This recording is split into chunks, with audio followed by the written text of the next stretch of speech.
Hey guys, what's up? We're picking more cherry. Thank you, Dada. Say, a man say me can pick some cherry here. So me stop thief now. Right? Me stop thief, me start beg. Guys, cherry are ripe here. Mango just done. It's cherry season now. Yes. Guys, what's up? If you're overseas, we have a lot of customers who are overseas, especially in the United States. But we have customers all over, but we have a lot of customers in the United States. Guys, tell me, when last you need some cherry? I'm so sorry, guys. I had to rub it in. I had to rub that in. I'm so sorry. But we're here on the delivery trail, guys. I see my camera lady going through the cherry leaf. She's stylish like that. That look good on camera, right? Talking about stylish and looking good.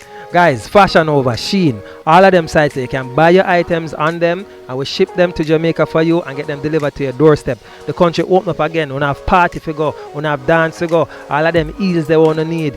We ear, we can buy them online and we ship them to you, get them delivered to your doorstep right in time for the party, right in time for the dance. Alright, there's a link here, guys. Go ahead, click that link. Join us today. Allow us to ship your items to you here in Jamaica. Alright? Now go back to picking some more cherry while you click on the link. Join us today. Get your items shipped and delivered to you here in Jamaica. We're in Portmore for sure. This is the Sunshine City. In the Sunshine City, we're doing a delivery.